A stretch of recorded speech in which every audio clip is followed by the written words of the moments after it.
નમસ્કાર.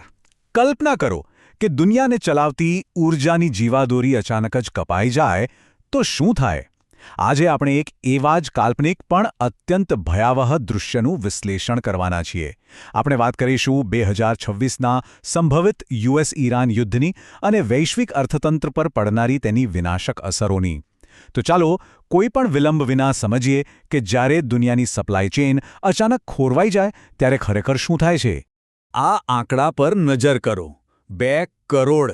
આ કોઈ સામાન્ય રકમ નથી. આ એ બેરલ ક્રૂડ ઓઇલની દૈનિક સંખ્યા છે જે એક જ ઝાટકે વૈશ્વિક માર્કેટમાંથી ગાયબ થઈ જાય છે. દુનિયાનો સૌથી મહત્વપૂર્ણ દરિયાઈ માર્ગ એટલે કે હોર્મુઝની સામુદ્રધુની બંધ થવાથી આટલો મોટો જથ્થો અટવાઈ જાય છે. જરા વિચારો, આ માત્ર એક આંકડો નથી, પરંતુ આખી દુનિયાના અર્થતંત્રને જીવંત રાખતી રક્તવાહિની પરનો સીધો અને ઘાતક પ્રહાર છે. હવે આટલો મોટો સપ્લાય અટકી જાય એટલે બજારમાં કેવો ભૂકંપ આવે? ડેટા આપણને બતાવે છે કે બજારમાં 400 મિલિયન બેરલનું ઇમરજન્સી રિઝર્વ ઠાલવા છતાં દરરોજ 4થી 6 મિલિયન બેરલની અછત તો રહે જ છે. અને તેનું તાત્કાલિક પરિણામ એ આવે છે કે બ્રેન્ટ ક્રૂડના ભાવ આસમાને પહોંચીને સીધા $126 પ્રતિ બેરલની ટોચે પહોંચી જાય છે. આ એક એવી મોટી ખાઈ છે જેને પૂરવી લગભગ અશક્ય છે. તો આ બધું શરૂ કેવી રીતે થાય છે? ચાલો ક્રોનોલોજી સમજીએ. ફેબ્રુઆરીમાં ઓપરેશન એપિક ફ્યુરી હેઠળ સૈન્ય હુમલાઓ શરૂ થાય છે અને તેના જડબાતોડ જવાબરૂપે 1 માર્ચે ઈરાન સંપૂર્ણ દરિયાઈ નાકાબંધી કરીને હોર્મુઝ માર્ગ બંધ કરી દે છે. 9 માર્ચ સુધીમાં તો નવા નેતૃત્વની જાહેરાત થઈ જાય છે અને પરિસ્થિતિ એટલી વણસી જાય છે કે ભારત જેવા દેશોએ ગભરાઈને તાત્કાલિક આવશ્યક ચીજવસ્તુ અધિનિયમ લાગુ કરવો પડે છે, જેથી ગેસ અને ઈંધણની ફાળવણીને કંટ્રોલ કરી શકાય. અહીં એક બહુ જ રસપ્રદ બાબત સમજવા જેવી છે.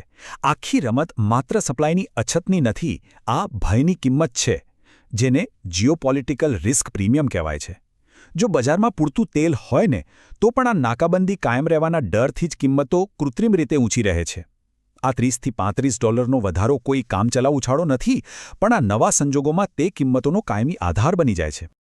આ પ્રાથમિક અસરો જ આપણને બતાવે છે કે આપણું વૈશ્વિક ઊર્જા માળખું ખરેખર કેટલું નાજુક છે. સામુદ્રધુનીમાં 80% ટ્રાફિક રાતોરાત ગાયબ. માત્ર તેલ જ નહીં, દુનિયાનો 20% LNG સપ્લાય પણ બંધ થઈ જાય છે. કતારની મહાકાય રાસ લાફાન ફેસિલિટી કામ કરવાનું બંધ કરી દે છે.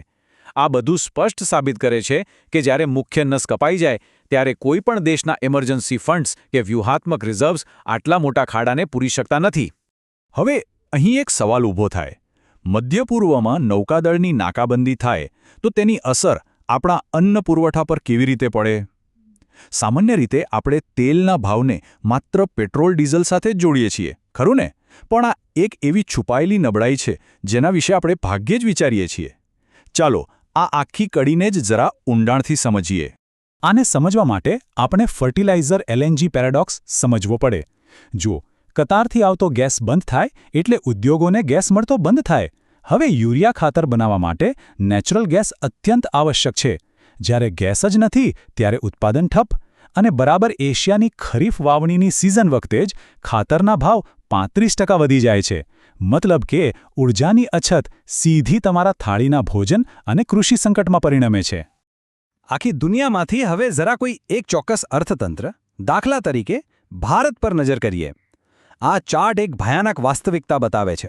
ભારતની ક્રૂડ ઓઇલની 85% જરૂરિયાત આયાત પર નિર્ભર છે. 85%!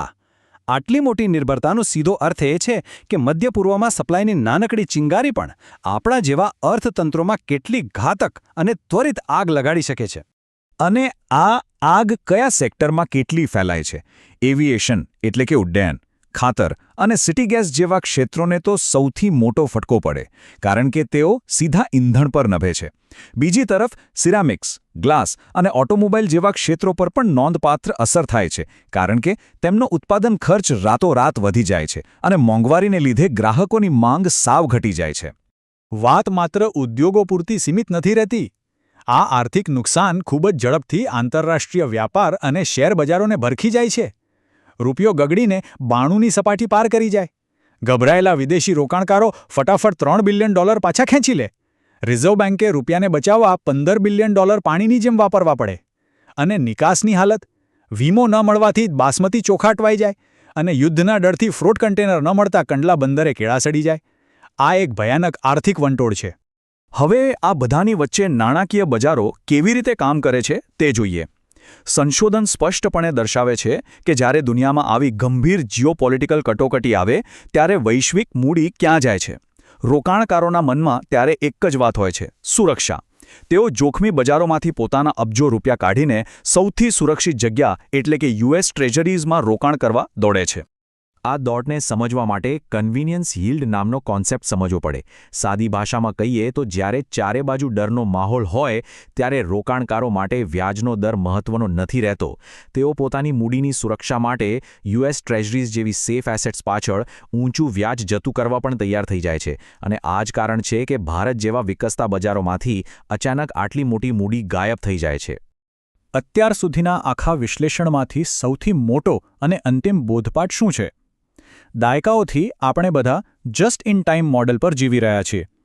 જરૂર પડે ત્યારે માલ મંગાવી લેવાનો. પણ આ કાલ્પનિક સંકટ સાબિત કરે છે કે એ મોડેલ હવે સાવ નકામું છે. હવે દેશોએ નાજુક વૈશ્વિક સપ્લાય ચેઇન પર આધાર રાખવાને બદલે એનર્જી સોવરેનિટી એટલે કે પોતાના ભૌતિક અને ઊર્જા સંસાધનો પર સંપૂર્ણ નિયંત્રણ મેળવવું જ પડશે. અને છેલ્લે આખી વાત એક બહુ જ મોટા સવાલ પર આવીને ઊભી રહે છે. આ નવા અસ્થિર યુગમાં જ્યાં વેપારના રસ્તાઓનો જ હથિયાર તરીકે ઉપયોગ થઈ શકે છે, ત્યાં આપણે ભવિષ્યની આવી કટોકટીઓથી બચવા વૈશ્વિક સપ્લાય ચેઇનને કેવી રીતે બદલવી પડશે? આ માત્ર કિંમતો વધવાની વાત નથી, પણ અસ્તિત્વ ટકાવી રાખવા માટે પાયામાંથી ફેરફારો કરવાનો સમય છે. આ સવાલ સાથે હું તમને વિચારતા મૂકીને રજા લઉં છું. ફરી મળીશું એક નવા વિશ્લેષણ સાથે.